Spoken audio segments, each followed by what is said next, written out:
ஏதேனும் இன்னொரு அரசியல் கட்சியிலே போய் இணைய வேண்டும் என்று எண்ணாமல் புரட்சியாளர் அம்பேத்கரின் கொள்கைகளை உரத்து பேசுகிற விடுதலை சிறுத்தைகள் கட்சியிலே நாம் இணைய வேண்டும் என்று அவர் முடிவெடுத்திருப்பது அவர் புரட்சியாளர் அம்பேத்கரின் கொள்கைகளின் மீது கொண்டிருக்கிற ஈடுபாட்டையும் தீவிரத்தையும் நமக்கு உணர்த்துகிறது. இன்றைக்கு பொது வாழ்க்கையிலே இருப்பவர்கள் பலரும் உடனே அரசியலில் வளர்ந்துவிட வேண்டும், பதவியை பெற்றுவிட வேண்டும் என்று ஆர்வம் காட்டுவதை நாம் பார்க்கிறோம். அப்படி பல பேர் அவ்வப்போது கட்சி மாறி செல்வதையும் நாம் பார்க்கிறோம். என்னுடைய தலைமை ஏற்ற என் உயிரின் உயிரான விடுதலை சிறுத்தைகள் எத்தனை புயல் அடித்தாலும், எத்தனை இடி இடித்தாலும், எவ்வளவு பெருமழை சென்றாலும், காட்டாற்று வெள்ளம் அடித்து அடியோடு புரண்டு வந்தாலும் நாங்கள் எப்போதும் சிறுத்தைகளாகவே இருப்போம். திருமாவளவன் தலைமையிலேயே இயங்குவோம் என்று தொடர்ந்து பயணிப்பதுதான் எனக்கு வியப்பும் பெருமையும் மகிழ்ச்சி. அதற்காக என் உயிரின் உயிரான விடுதலை சிறுத்தைகளுக்கு நன்றி சொல்ல. விஜயகாந்த் அவர்கள் கட்சி தொடங்கிய போது தலித் இளைஞர்கள் தான் பெருவாரியாக அணிதிரண்டு போகிறார்கள், திருமாவளவன் கூட இருப்பவர்கள் தான் போக போகிறார்கள் என்றெல்லாம் வதந்தியை கிளப்பினார்கள். ஆனால் கட்சி அதற்கு பிறகுதான் அங்கீகாரமே பெற்றிருக்கிறது. ஒரு மாநில கட்சியாக இன்றைக்கு 2 எம்பிக்களையும் 4 சட்டமன்ற உறுப்பினர்களையும் கொண்ட ஒரு மாநில கட்சியாக, சொந்த சின்னம் பெற்ற கட்சியாக தமிழக அரசியலில் சாதனை படைத்திருக்கிறது. தமிழ்நாட்டில் அம்பேத்கரின் பெயரில் இதற்கு முன்பு எத்தனையோ பல இயக்கங்கள், முன்னணி தலைவர்கள், பெருந்தலைவர்கள் இருந்திருக்கலாம். 1 அல்லது 2 இடங்களை பெற்று எந்த கூட்டணியில் இடம்பெற்று இருக்கிறார்களோ அந்த கூட்டணிக்கு தலைமை தாங்கக்கூடிய கட்சியின் சின்னங்களிலேயே போட்டியிட்டு வெற்றி பெற்றிருக்கலாம். ஆனால் முதலாக தமிழ்நாட்டில் புரட்சியாளர் அம்பேத்கரின் பெயரில் இயங்குகிற ஒரு இயக்கம் இன்றைக்கு அனைத்து தரப்பு மக்களுக்குமான ஒரு அரசியல் கட்சியாக பரிணாமம் பெற்று ஒரு மாநில கட்சியாக அங்கீகாரம் பெற்றிருக்கிறது என்று சொன்னால் அது விடுதலை சிறுத்தைகள் கட்சி தான் அந்த புதிய வரலாற்றை படைத்திருக்கிறது. இது அவ்வளவு எளிதான ஒன்று அல்ல.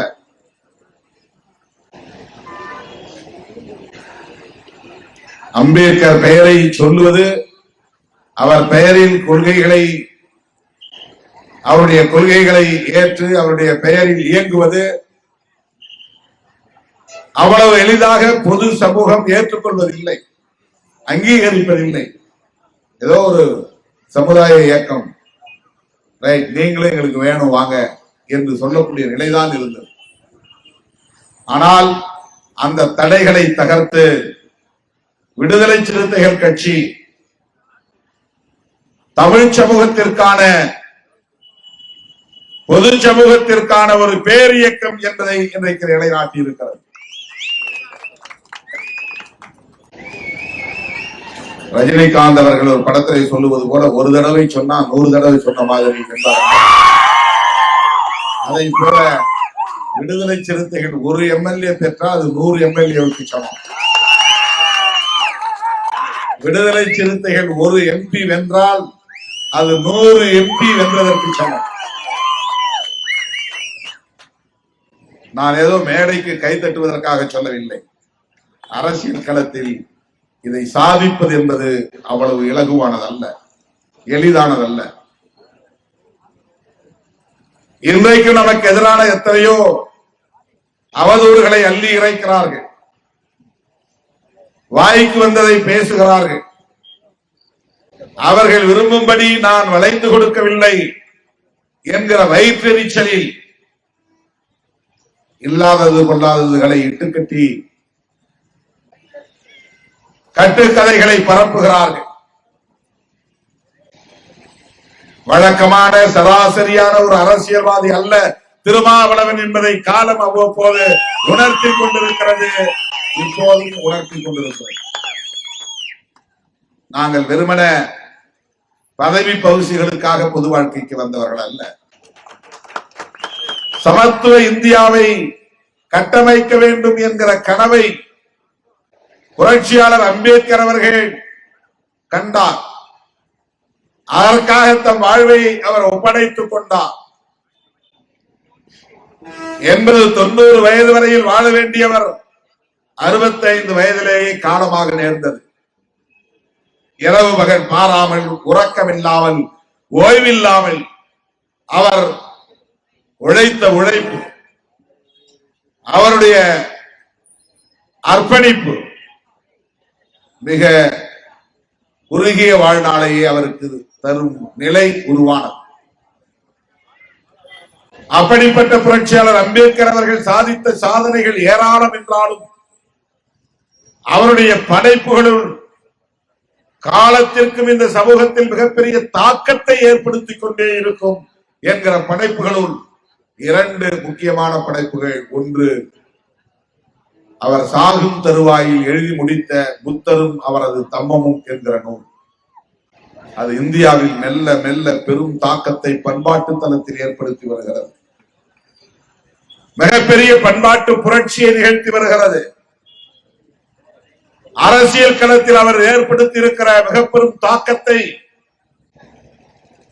அவருடைய படைப்புகளில் ஒன்றான இந்திய அரசமைப்பு சட்டம் உருவாக்கி வருகிறது. இந்திய அரசமைப்பு சட்டம் ஏதோ பல சட்டங்களில் இருந்து அதையும் இதையும் காப்பியடித்து தொகுக்கிற ஒன்று அல்ல. அப்படி தொகுக்கப்பட்ட ஒரு நூல் அல்ல. ஒரு புதிய இந்தியாவை கட்டமைப்பதற்கான கனவு அது.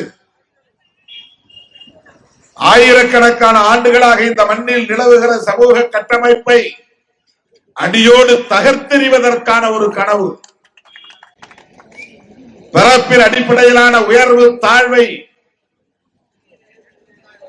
தகர்த்தெறிந்து அனைவரும் சமம் என்கிற நிலையை உருவாக்குவதற்கான ஒரு கனவு. சாதாரணமானதல்ல. அண்ணன் மேதகு பிரபாகரன் அவர்களை போல படை கட்டி பயிற்சி கொடுத்து ஆயுதம் தாங்கி ரத்தம் சிந்தி உயிரீகம் செய்து புரட்சி செய்ய வேண்டும் என்கிற நிலைப்பாட்டை எடுக்காமல், படை கட்டாமல், பயிற்சி அளிக்காமல், ஆயுதம் தரிக்காமல், ரத்தம் சிந்தாமல் ஒரு புரட்சியை உருவாக்க முடியும் என்று சொன்னால் அது புரட்சியாளர் அம்பேத்கர் ஒருவரால் தான் நிகழ்ந்து கொண்டிருக்கிறது. அந்த புரட்சிக்கான வெடிமருந்து கிடங்கு அவர் எழுதிய அரசமைப்பு சட்டம். அந்த புரட்சிக்கான ஆயுத கிடங்கு அவர் எழுதிய அரசமைப்பு சட்டம். அந்த புரட்சிக்கான ஏவுகணைகள் புரட்சியாளர் அம்பேத்கர் எழுதிய அரசமைப்பு சட்டம். இது வெறும் சட்டம் கிடையாது. சனாதன தர்மம் உருவாக்கி வைத்திருக்கிற சமூக கட்டமைப்பை தவிடுபடியாக்கிவிட்டு சமகாலத்தில் ஒரு புதிய சமூக கட்டமைப்பை உருவாக்குவதற்கான ஒரு மகத்தான கோட்பாட்டு பெட்டகம் அரசமைப்பு சட்டம் என்பது. ஒரே நேரத்தில் ஒன்றை தகர்க்கிற வேலையையும் அது செய்கிறது, இன்னொன்றை கட்டி எழுப்புகிற வேலையையும் அது செய்கிறது. ஒரே நேரத்தில் பழமையை இடித்து நொறுக்குகிறது, புதுமையை கட்டமைக்கிறது. அதுதான் அரசமைப்பு சட்டம். RSS உள்ளிட்ட சங் பரிவார்களின் முதல் எதிரி காங்கிரஸ் இல்லை. தேர்தல் களத்தில் அவர்கள் எதிரிகள். உண்மையான எதிரி அவர்கள் வெளியில் சொல்லாமல், வெளிப்படையாக சொல்லாமல் தங்களின் முதல் எதிரி என்றவர்கள் அடையாளப்படுத்துவது இந்திய அரசமைப்பு சட்டம் தான். அல்லது புரட்சியாளர் அம்பேத்கர் தான். இதை உணர்ந்த முதல் இயக்கம் விடுதலை சிறுத்தைகள் கட்சி தான். நான் இன்றைக்கு நேற்றைக்கல்ல, கிட்டத்தட்ட 20 ஆண்டுகளாக இதை தொடர்ந்து மேடைகளில் பேசி வருகிறேன். பிஜேபி ஆட்சிக்கு வந்த பிறகு இதை இன்னும் தீவிரமாக நான் பேசி வருகிறேன். மோடி பிரதமரான பிறகு நான் பேசாத மேடைகளே இல்லை. அரசமைப்பு சட்டத்தின் பாதுகாப்பை பற்றி பேசி வருகிறேன். ஏனென்றால் இந்த சட்டம்தான் மெல்ல மெல்ல சமூக சமத்துவத்தை உருவாக்குவதற்கான அடித்தளத்தை அமைத்து வருகிறது. ஆர்எஸ்எஸும் பிஜேபியும் இதர சங் பரிவார்களும் அம்பேத்கர் ஜெயந்தி கொண்டாடுவார்கள், சிலைக்கு மாலை போடுவார்கள், பிறந்த நாள் நினைவு நாளில் வீர வணக்கம் செலுத்துவார்கள். ஆனால் அவர்தான் அவர்களின் முதல் எதிரி. அதை சொல்ல மாட்டார்கள். அதை நாம் புரிந்து கொள்ள வேண்டும். அதை புரிந்து கொள்வதற்கு அம்பேத்கரை படிக்க வேண்டும். அதை புரிந்து கொள்வதற்கு பெரியாரை படிக்க வேண்டும். அதை புரிந்து கொள்வதற்கு மார்க்சியத்தை படிக்க வேண்டும். திருமாவளவர் என்ன சாதித்தான் என்று வருங்காலத்தில் யாராவது கேள்வி கேட்டால், பெரியாரியம், அம்பேத்கரியம், மார்க்சியம் ஆகிய கொள்கைகளில் ஈடுபாடு உள்ள இளைய தலைமுறையை உருவாக்கினான், தலைவர்களை உருவாக்கினான். அதுதான் திருமாவளவனின் சாதனை என்று காலம் சொல்ல வேண்டும். அந்த கட்டிடத்தை கட்டினான், இந்த மாளிகையை கட்டினான், இந்த மேம்பாலத்தை கட்டினான். இவர்களுக்கெல்லாம் கல்வி நிறுவனங்களை கட்டினான், பல்கலைக்கழகங்களை கட்டினான் என்று சொல்ல வேண்டும் என்று நான் விரும்பவில்லை. ஆற்றல் வாய்ந்த தலைமுறையை உருவாக்கினான். கொள்கை சார்ந்த, கோட்பாடு சார்ந்த தலைமுறையை உருவாக்கினான். அதன் வழி இந்த நாட்டையும் அரசமைப்பு சட்டத்தையும் பாதுகாத்தது அந்த இயக்கம் என்பதுதான் திருமாவளவனின் சாதனையாக இருக்க வேண்டும் என்று நான் விரும்புகிறேன். திராவிட முன்னேற்ற கழகத்தின் தலைமையிலான கூட்டணியில் நாம் ஏன் தொடருகிறோம்?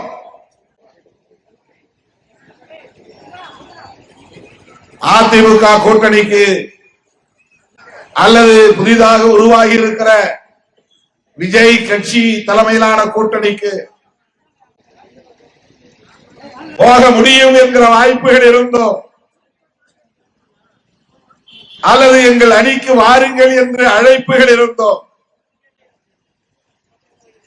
அதையெல்லாம் கூட நான் பொருட்படுத்தாமல் திமுக தலைமையிலான மதசார்பற்ற முற்போக்கு கூட்டணியில் தொடருவோம் என்று திரும்ப திரும்ப நான் சொல்லுவதற்கு என்ன காரணம்? இங்கேயே இருக்க வேண்டும் என்று யாராவது என்னை கட்டாயப்படுத்துகிறார்களா? இந்த அணியை விட்டு போக முடியாது என்கிற நெருக்கடி ஏதேனும் என்னை சூழ்ந்திருக்கிறதா? அப்படி எதுவும் இல்லை. நான் உள்வாங்கி இருக்கிற அம்பேத்கர் அரசியல் தான் அதற்கு காரணம். நான் புரிந்து கொண்டிருக்கிற பெரியார் கருத்தியல் தான் அதற்கு காரணம். பாட்டாளி வர்க்கத்தின் மீட்சிக்கான மார்க்சியம் தான் அதற்கு காரணம். பிஜேபி, ஆர்எஸ்எஸ் போன்ற வலதுசாரிகள் இந்த மண்ணில் வலு பெற்றுவிடக் கூடாது. திமுகவோடு உங்களுக்கு முரண்பாடுகள் இல்லையா? பிரச்சனைகள் இல்லையா? அப்படி இருந்தும் ஏன் இங்கே தொடர்கிறீர்கள்? ஏன் 4 சீட்டு 5 சீட்டுக்காக அங்கே நிற்கிறீர்கள்? இப்படியெல்லாம் நம்முடைய கொள்கை பகைவர்கள் விமர்சனம் செய்கிறார்கள். அவருடைய நோக்கம் இப்படிலாம் சொன்னா திருமாவளவனுக்கு கோபம் வரும். எதையாவது பேசி கூட்டணி விட்டு வெளியே வந்துருவாரு. ஆளை வெளியே இழுத்து விட்டுட்டா போதும். அவங்களுக்கு அதுதான். அதிகாரத்தில் உள்ளவர்களோடு இந்த கட்சி இணைந்திருக்க கூடாது என்று அந்த கும்பல் கருதுகிறது. அதிகாரத்தில் உள்ள கூட்டணியோடு திருமாவளவர் இணைந்திருப்பதே அவர்களுக்கு வயிற்றெரிச்சல். இதனால் நமக்கு என்ன பயன் என்பது வேறு. ஆனால் முதலமைச்சரோடு அடிக்கடி சந்திக்க முடிகிறது. முதலமைச்சரிடம் இந்த எளிய மக்களின் கோரிக்கைகளை முன்வைக்க முடிகிறது. இதிலே அவர்களால் பொறுத்துக் கொள்ள முடியாது. நல்ல சட்டை போடுவதையே பொறுத்துக் கொள்ளாதவர்கள் இதை எப்படி பொறுத்துக் கொள்வார்கள்?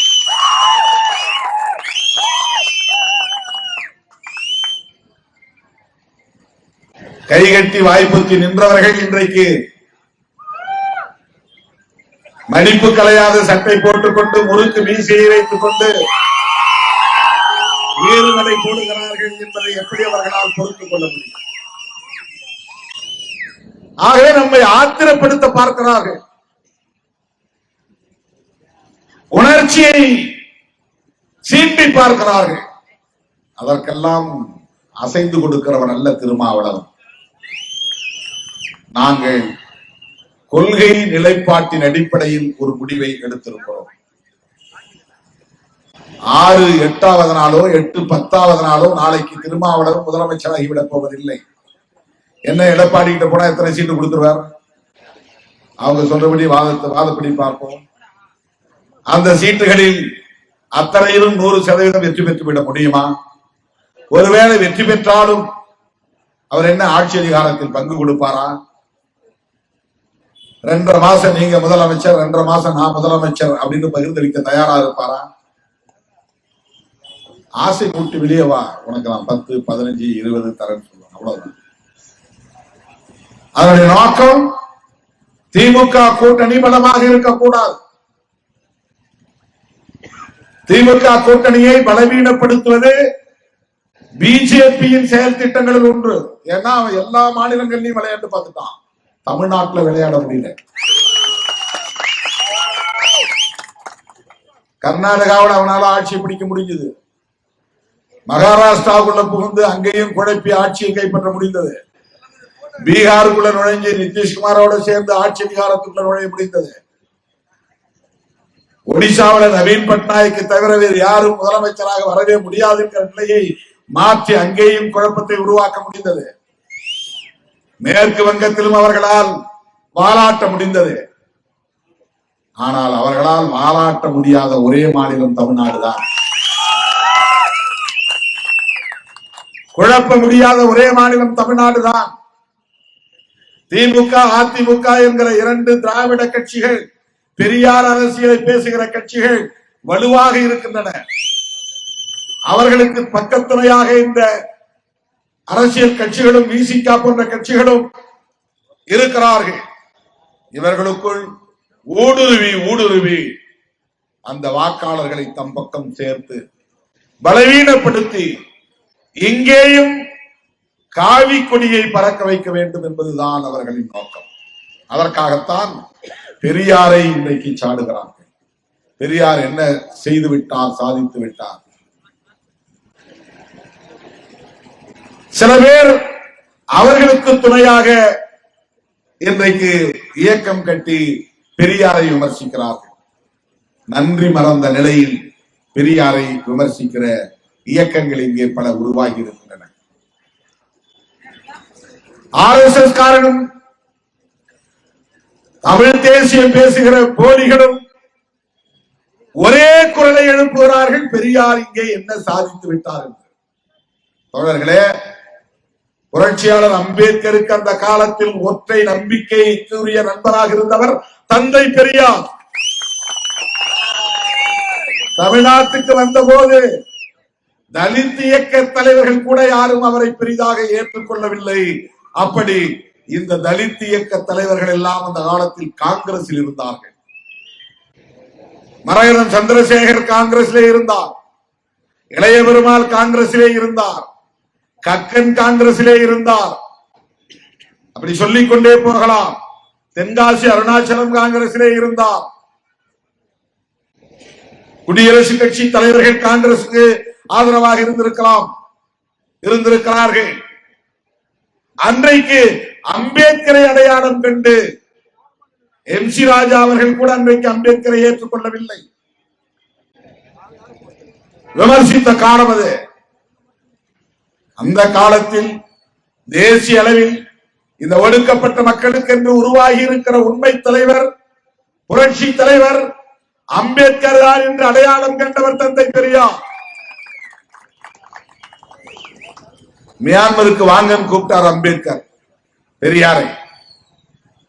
அம்பேத்கர் விடுத்த அழைப்பை ஏற்று பர்மாவுக்கு அன்றைக்கு போனவர். அங்க பௌத்த மாநாடு நடந்த போது, வாங்க நாம 2 பேரும் சேர்ந்து பௌத்தத்துல சேர்ந்துருவோம் அப்படின்னு சொல்லி கூப்பிட்டார். அந்த அளவுக்கு நட்பு. ஏன் அம்பேத்கரும் பெரியாரும் ஒரே மதமா? அதனாலயா? அம்பேத்கரும் பெரியாரும் ஒரே மொழியா? அதனால் தானா? அம்பேத்கரும் பெரியாரும் ஒரே சாதியா? எந்த அடிப்படையில் அவர்கள் நட்பு உருவானது? இந்த சனாதன தர்மத்தை அழித்தொழிக்க வேண்டும். பிறப்பின் அடிப்படையில் இருக்கிற சாதி, மேல் சாதி, கீழ் சாதி என்கிற நிலைப்பாட்டை தகர்க்க வேண்டும். இந்த கேட்டினை அழித்தொழிக்க வேண்டும். இதுதான் 2 பேருடைய நோக்கம். அம்பேத்கர் பேசியதைத்தான் பெரியார் பேசினார், பெரியார் பேசியதைத்தான் அம்பேத்கர் பேசினார். அந்த 2 தலைவர்களும் எப்படி சமமாக முடியும் என்ற கேள்விகளை எழுப்புகிறார்கள். இது எவ்வளவு பெரிய அவதூறு, ஆபத்தான அரசியல். இவர்கள் யாருக்கு சேவை செய்கிறார்கள்? தோழர்களே, பெரியாரை சிதைப்பது என்பது திமுக உள்ளிட்ட கட்சிகளை பலவீனப்படுத்திவிட்டு இங்கே அவர்கள் வலுப்பெறுவதற்காகத்தான். சரி, திமுகவை பலவீனப்படுத்தினால் விடுதலை சிறுத்தைகளுக்கு என்ன நட்டம் என்ற கேள்வி எழலாம். அது திமுகவை பலவீனப்படுத்துவதாக மட்டும் முடியாது. பெரியார் அரசியலுக்கே வேட்டு வைக்கிறார்கள். நாம் பேசுகிற அரசியல் பெரியார் அரசியல். நாம் பேசுகிற அரசியலுக்கே வைக்கிற வேட்டு. ஆகவேதான் சங் பரிவார்கள் இங்கே வளரக்கூடாது, வலு பெற்றுவிடக் கூடாது, RSSக்கு துணை போகக்கூடிய சாதிய மதவாத சக்திகள் வளரக்கூடாது என்று நாம் சொல்லுவோம். இப்ப பாமகவை திமுகவில் சேர்க்கக்கூடாது என்று திருமாவளவன் தடுத்து விட்டார் என்று சொல்கிறார்கள். இல்லை, நான் அப்படி சொல்லவில்லை. திமுகவுக்கு அப்படி நெருக்கடி கொடுக்க, கெடுபிடி செய்ய ஒருபோதும் நான் எண்ணியதில்லை. எங்கள் கட்சியின் நலன் கருதி நாங்கள் எடுத்த முடிவு. 2011க்கு பிறகு தருமபுரியிலே நடந்த நாயக்கன் கொட்டாய் நத்தம் சூறையாடலுக்கு பிறகு, தீ வைப்புக்கு பிறகு அவர்கள் கையாண்ட சோசியல் இன்ஜினியரிங் என்கிற நிலைப்பாடுதான் தலித் அல்லாதார் இயக்கம் கண்ட அந்த நிலைப்பாடுதான். பெரியார் பார்ப்பனர் அல்லாதார் இயக்கம். பார்ப்பனர் அல்லாத எல்லோரும் வாருங்கள் ஒன்று சேருவோம் என்றார் பெரியார். ஆனால் இவர்கள் தலித் அல்லாதவர்கள் எல்லோரும் ஒன்று சேருவோம் வாருங்கள் என்றார். இங்கேதான் நமக்கு அதிர்ச்சியாக உள்ளது. பெரியார் பெயரில் இயக்கம் கண்டவர்கள் தலித்தை எதிர்த்து பிற சாதிகளை எல்லாம் ஒன்று சேர்க்கிற ஒரு அரசியல், அதுதான் சோசியல் இன்ஜினியரிங். இந்தியா முழுவதும் முஸ்லீம் அல்லாத, கிறிஸ்தவர் அல்லாத பிற சமூகங்களை எல்லாம் ஒருங்கிணைக்கிற முயற்சி பிஜேபி செய்கிறது. அது அவர்களின் பார்வையில் சோசியல் இன்ஜினியரிங். அதே சோசியல் என்ஜினியரிங் என்கிற இது ஆங்கில சொல். இது சமூக பிரிவினைக்கான ஒரு அரசியல் உத்தி. அவன் மத அடிப்படையிலே மக்களை பிளவுபடுத்துகிறான். அவன் முஸ்லீம், அவனோட சேராத. இவன் கிறிஸ்டியன், இவனோட சேராத. இவெல்லாம் மதமாற்றம் செய்கிறான். இந்துக்களுக்கு விரோதிகள் என்று பிஜேபி அரசியல் செய்கிறான். அதே அரசியலை இவர்கள் தலித்துகளோடு சேராதே, இவர்கள் நம் வீட்டு இளம் பெண்களை பாழ்படுத்தக்கூடியவர்கள், இவர்களுக்கு எதிரான எல்லோரும் ஒன்று சேருங்கள் என்கிற தலித் வெறுப்பு அரசியல் கையில் எடுக்கப்பட்டது. அப்போது திருமாவளவன் அறிவிப்பு செய்தது. இனி எந்த காலத்திலும் இந்த சோசியல் இன்ஜினியரிங் என்ற நிலைப்பாட்டை வைத்திருக்கிற இந்த கட்சிகளோடு நாங்கள் சேர மாட்டோம். இது எங்கள் நிலைப்பாடு. நாங்கள் திமுகவுக்கோ திமுக தலைமைக்கோ எந்த நெருக்கடியும் தரவில்லை. தோழர்களே, இது கொள்கை சார்ந்த நிலைப்பாடு. தேர்தல் அரசியலிலே யாரும் இப்படி வெளிப்படையாக ஒரு நிலைப்பாட்டை எடுக்க முடியாது. ஆனால் திருமாவளவன் எடுத்தார். இதனால் பாதிப்பு வருமா? அதை பற்றி நாங்கள் கவலைப்படவில்லை. எதிர்காலத்தில் எம்எல்ஏக்கள் இல்லாமல் போவார்களா? அதை பற்றி நாங்கள் கவலைப்படவில்லை. எதிர்காலத்தில் திருமாவளவன் எம்பி ஆக முடியாமல் போகுமா? அதை பற்றி நான் கவலைப்படவில்லை. புரட்சியாளர் அம்பேத்கரின் சிந்தனைகளை பாதுகாப்பது மட்டும்தான் எங்கள் நோக்கம். அவர் உருவாக்கிய அரசமைப்பு சட்டத்தை பாதுகாக்க வேண்டும் என்பதுதான் நோக்கம். அந்த புரட்சியாளர் அம்பேத்கரின் கொள்கைகளை ஏற்றுக்கொண்ட மழைமேனி பாண்டியரும் அவருடைய தோழர்களும் இன்றைக்கு வேறொரு கட்சியை தங்களை இணைத்துக் கொள்ள வேண்டும் என்று முனைப்பு காட்டாமல் திருமாவளவன் தலைமையை ஏற்கிறோம், அம்பேத்கரின் அரசியலை காக்க என்று முன்வந்திருப்பதை எண்ணி நான் பெருமைப்படுகிறேன், மகிழ்ச்சி அடைகிறேன். தோழர்களே, தேர்தல் நெருங்கிவிட்டது. நம்முடைய கூட்டணி 200 இடங்களுக்கு மேல் வெற்றி பெற வேண்டும். அந்த வெற்றிக்கு முழு முதற் காரணம் சிறுத்தைகள் தான் என்று வரலாறு பதிவாக வேண்டும். அப்போதுதான் தமிழ்நாட்டை காப்பாற்ற முடியும். தமிழ்நாடு காப்பாற்றப்பட்டால் தான் இந்தியாவை காப்பாற்ற முடியும். தமிழ்நாடு காப்பாற்றப்பட்டால் தான் அரசமைப்பு சட்டத்தை பாதுகாக்க முடியும். அதற்கான உத்தி என்ன என்பது திருமாவளவனுக்கு தெரியும். ஆட்சிக்கு போய் உட்கார்ந்துதான் செய்ய வேண்டும் என்று இல்லை. அதிகாரத்தில் பதவியில் அமைச்சர் பதவியில் இருந்துதான் செய்ய வேண்டும் என்று இல்லை. புரட்சியாளர் அம்பேத்கரின் கொள்கைகளை ஏற்றுக்கொள்ளுகிற, இடதுசாரி அரசியலை முன்னெடுக்கிற, பெரியார் அரசியலை முன்னெடுக்கிற தோழமை சக்திகளோடு நல்லுறவை பேணுவதன் மூலம், நல்லிணக்கமாக இயங்குவதன் மூலம் இவற்றை எல்லாம் சாதிக்க முடியும். அதுதான் நமது நம்பிக்கை. ஆகவே இன்றைக்கு திமுக கூட்டணியில் இணைந்திருக்கிறது. இதை யாரும் எதிர்பார்த்திருக்க மாட்டார்கள். பிஜேபி காரன் பூரா கதறான். கவிழுற கப்பல்ல போய் ஏறாரு இந்த அம்மாங்கிறான். அங்க வருவாங்க எதிர்பார்த்திருக்கிறான், பேசி பார்த்திருக்கிறான், முடியல. எடப்பாடி அவர்களுக்கு இடியே விழுந்திருக்கும். அவர் எதிர்பார்த்திருக்க மாட்டார். இது தேமுதிக எடுத்த அரசியல் என்பதை விட அண்ணன் தளபதி அவர்களின் ராஜதந்திரம்.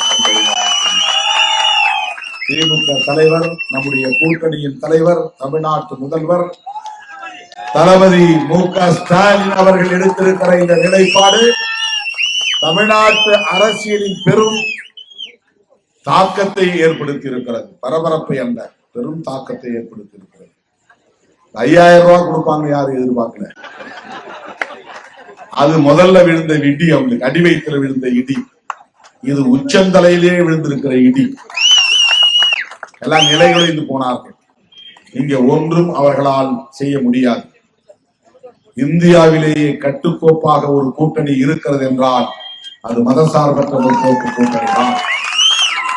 அந்த கூட்டணி கட்டுக்கோப்பாக இருப்பதற்கு விடுதலை சிறுத்தைகளும் முதன்மையான காரணம் என்பதை நான் தெரிந்து.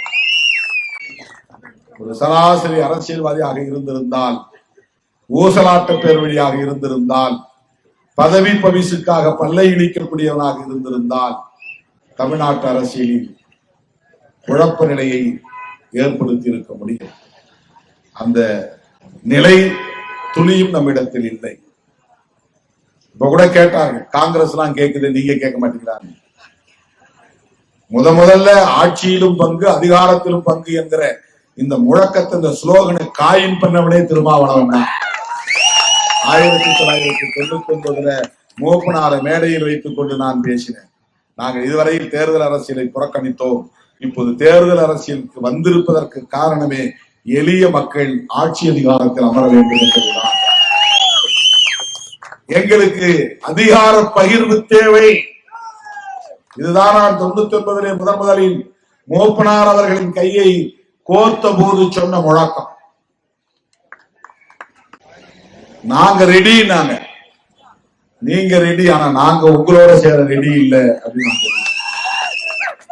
யாருன்னு உங்களுக்கு தெரியும் இல்லையா? விசில் அடிக்கிறவங்க தான். விசில் அடிச்சு கூப்பிட்டாங்க. நாங்க ரெடி. எதுக்கு? ஆட்சியிலும் பங்கு, அதிகாரத்திலும் பங்கு. நாங்க சொன்னோம், எங்களாலே அதை உருவாக்கி கொள்ள முடியும். அதற்கான காலம் கனியும். திருமாவளவன் கணிப்பு இதுவரையில் தவறவில்லை. இந்த கட்சியை அங்கீகாரம் பெற்ற கட்சியாக மாற்றியே தீர்வோம் என்று நான் எடுத்த உறுதி, அந்த சபதம் நிறைவேறி இருக்கிறது. எதிர்காலத்தில் அதிகார பகிர்வையும் வென்றெடுக்க முடியும். ஆனால் அதற்கான காலம் இப்போது இல்லை என்பதை நாங்கள் உணர்ந்திருக்கிறோம். எனவே காங்கிரஸ் தோழமை கட்சி என்கிற உரிமையோடு கேட்கிறது, அது ஒன்றும் தவறில்லை. அதனால் இந்த அணி உடையும் சிதறும் என்று எதிர்பார்த்துக் கொண்டிருந்தார்கள். எதிர்பார்த்தவர்களின் மண்டை உடையும்படி தேமுதிக பொத்தென்று அவர்களின் உச்சந்தலையிலே இடியாக விழுந்துவிட்டது. தோழர்களே, நம்முடைய அணி நாளுக்கு நாள் வலுப்பெற்று வருகிறது. இந்த அணி மக்களிடத்திலே செல்வாக்கோடு இருக்கிறது. எதிர்கட்சிகள் இன்னும் ஒன்று சேர முடியவில்லை. விஜய் அவர்களை தேடி ஒரு கட்சி கூட போய் இன்னும் சேரவில்லை. ஏற்கனவே கூட்டணியில் இருந்த கட்சிகள் இன்னும் அதிமுக கூட்டணியில் சேருவதற்கு சில கட்சிகள் தயக்கம் காட்டிக் கொண்டிருக்கின்றன. அவங்க எல்லாம் நாங்க சொல்ற கட்சி தான் ஆட்சிக்கு வரும் சொல்லிட்டு வெளியில இருக்கிறாங்க. தோழர்களே, திராவிட முன்னேற்ற கழகத்தின் தலைமையிலான மதசார்பற்ற முற்போக்கு கூட்டணி, விடுதலை சிறுத்தைகள் அங்கம் வகிக்கிற கூட்டணி, வலதுசாரிகளை வீழ்த்துகிற வலிமை பெற்ற கூட்டணி, சனாதன சக்திகளுக்கு இந்த மண்ணிலே இடமில்லை என்று அவர்களை விரட்டி அடிக்கிற வலிமையுள்ள கூட்டணி. 2026 சட்டப்பேரவை பொதுத் தேர்தலில் மாபெரும் வெற்றி என்கிற செய்தி பதிவாக வேண்டும். பானை சின்னம் போட்டியிடக்கூடிய தொகுதிகளிலும், கூட்டணி கட்சிகள் போட்டியிடக்கூடிய அனைத்து தொகுதிகளிலும் என் உயிரின் உயிரான விடுதலை சிறுத்தைகள் தீயாய் இறங்கி வேலை செய்ய வேண்டும், சுற்றி சுழன்று பணியாற்ற வேண்டும். இந்த அணியின் வெற்றிக்கு மாபெரும் துணை நிற்க வேண்டும் என்று கேட்டு மழைப்பேணி, பாண்டியன் உள்ளிட்ட தோழர்களை விடுதலை சிறுத்தைகளாய் வரவேற்று அண்ணன் மஸ்தான் அவர்களை நம்மிடத்திலே உரையாற்ற வேண்டும் என கேட்டு நிறைவு செய்கிறேன்.